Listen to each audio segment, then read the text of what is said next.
Many African American men and women have found that their lives are controlled by their addiction. And one of the most dominant ways that HIV has been spread within the black community has been through drug addicts who share needles that are infected. However, there are programs in place to deal with drug abuse and the exchange of old needles. But many people are not aware of the fact that drug abuse also represents another danger to the black community in terms of spreading HIV.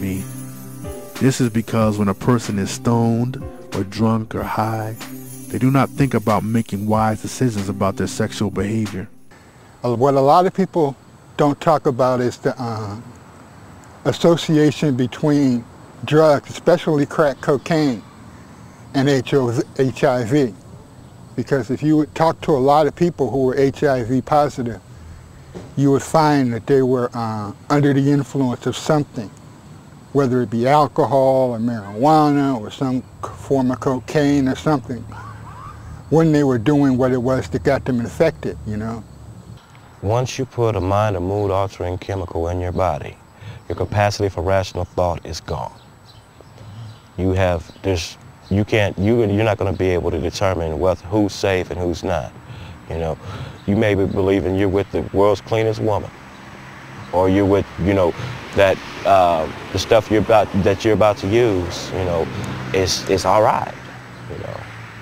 But when it comes down to, if you were sober or dry, you know, you could see the telltale signs.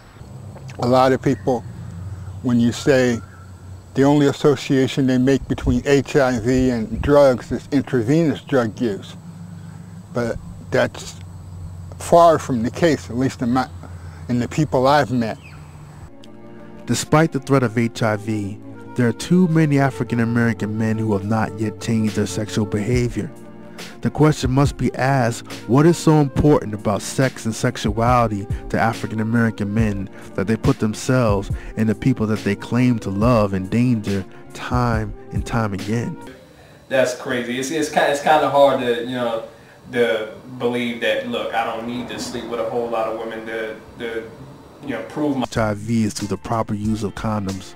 Unfortunately, many black men do not use condoms on a consistent basis. African American men have been known to provide all kinds of excuses for why they refuse to use condoms.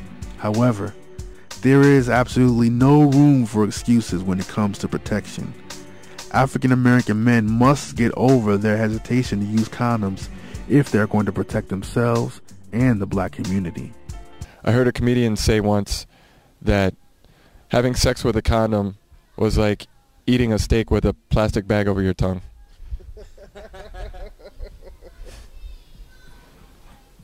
So maybe some cats just want to enjoy their steak.